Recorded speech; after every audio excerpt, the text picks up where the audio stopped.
In 1962, a decision was made in quiet, hushed tones. Park rangers were ordered to abandon an entire canyon, to walk away and never look back. But what happened next was something that was never supposed to leave the archives. A report was written. This wasn't for the public, not for hikers, and not even for most of the park staff. It was an internal park ranger report, classified, sealed, and later scrubbed from circulation. Most people would never know it even existed, and that was the whole point.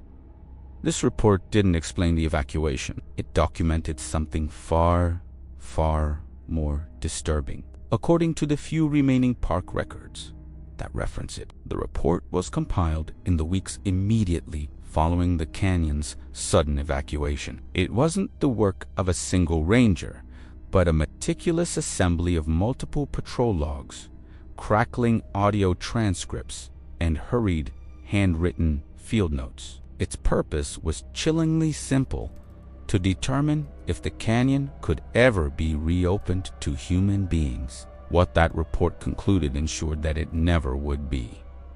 The first few pages are exactly what you'd expect. They're routine, filled with dates, weather conditions, and personnel assignments. Everything reads like a standard National Park Service document, dry and procedural. But then, midway through, the language changes.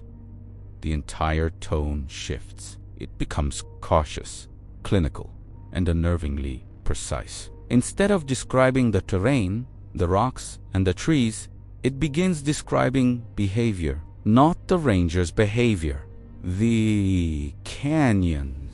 The report states, in cold, official language, that the environment demonstrated responsive auditory behavior, inconsistent with known acoustic phenomena. In simpler terms, the canyon was no longer producing echoes.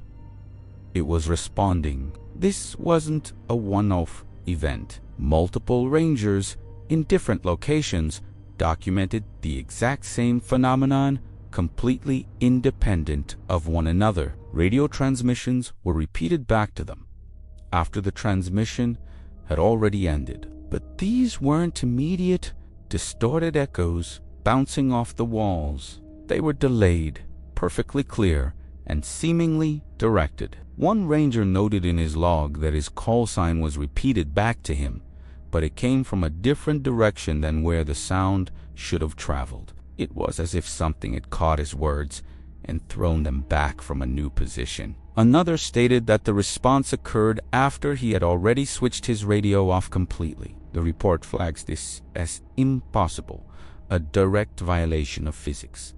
But the field notes were insistent. It happened. The next section of this classified document focuses on movement. Rangers had started noticing things: consistent footstep sounds, trailing their patrols, always remaining just out of sight, just beyond the next bend in the trail. These weren't the random noises of the wilderness, the skittering of animals or the fall of loose rock.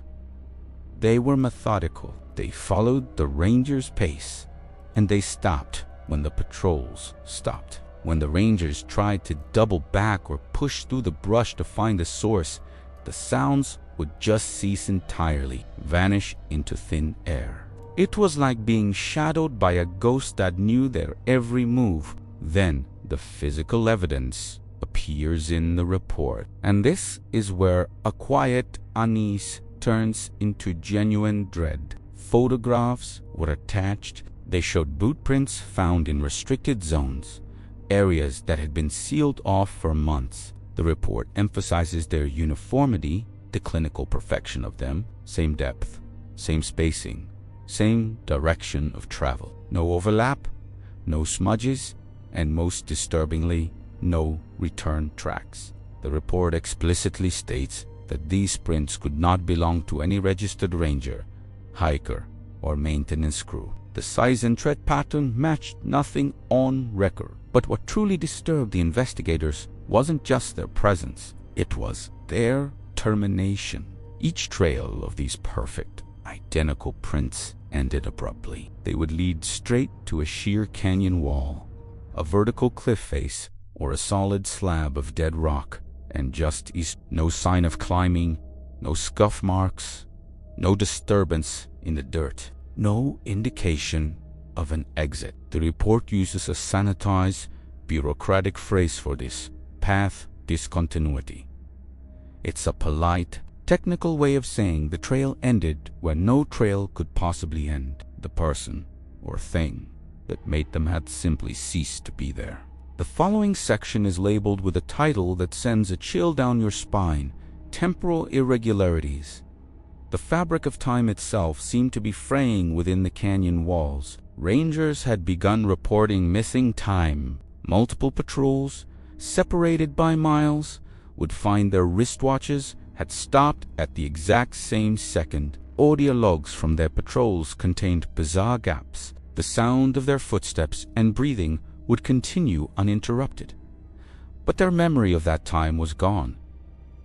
A blank slate. One ranger's body camera footage, which was analyzed for the report, shows him standing completely motionless for nearly 9 minutes, just facing a blank canyon wall. His breathing is audible on the microphone. His eyes are wide open, unblinking. He later reported absolutely no memory of stopping. To him, the patrol had been continuous. The report doesn't even attempt to explain this phenomenon. It doesn't theorize. It simply documents it as a fact of the environment. And then comes the section that would ultimately seal the report and the canyon forever. It's titled Auditory Mimicry. According to the compiled logs, the rangers began hearing voices. These weren't echoes, they weren't radio transmissions, and they certainly weren't wildlife. The voices were mimicking them. They spoke ranger call signs, the rangers' full names, and even repeated entire phrases that had been spoken just moments earlier. The report stresses that these voices didn't just call out randomly into the wind. They responded. When a ranger spoke, something answered back, and it was getting closer each time. The report makes specific reference to what he calls the March incident. 2 senior rangers were dispatched into the canyon to investigate civilian reports of voices calling for help from below a high ridge. Only one of them returned. The report doesn't describe what happened to the other ranger or what the survivors saw inside the canyon that night. Instead, it just documents the aftermath. The returning ranger was disoriented. He was carrying equipment that was not assigned to him. His timeline of events did not align with the recorded patrol times. His statements changed with each retelling, growing more fragmented and confused, but one detail remains chillingly consistent across every single interview. He kept repeating, "There was someone else down there." The report doesn't speculate on what that meant. It just records his words. It then notes that after this incident, the full evacuation order was issued within 48 hours. The canyon was removed from all patrol schedules. Trail access points were literally erased from official park maps. Training materials for new rangers were updated to exclude the location entirely, as if it never existed in the first place. The report's final section is titled Recommendation. It is brutally brief. It consists of just a few bullet points advising permanent closure of the canyon, no further patrols, no attempts at scientific exploration, and no public explanation beyond a vague statement about geological instability. And then comes the final haunting line. Continued exposure presents unacceptable risk of psychological contamination. That term, psychological contamination, is never defined. The report ends right there. No signatures, no follow-up, no reopening plan.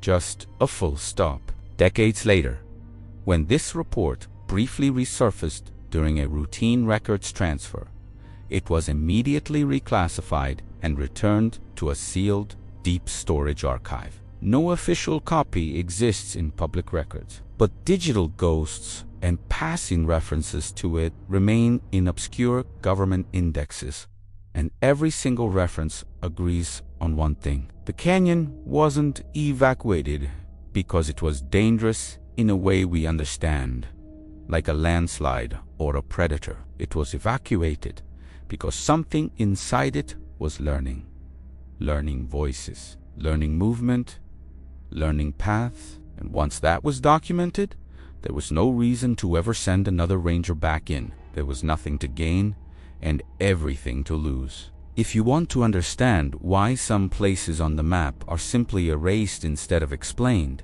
make sure you subscribed. Some reports were never meant to be released, and some places were never meant to be entered again. Thanks for watching.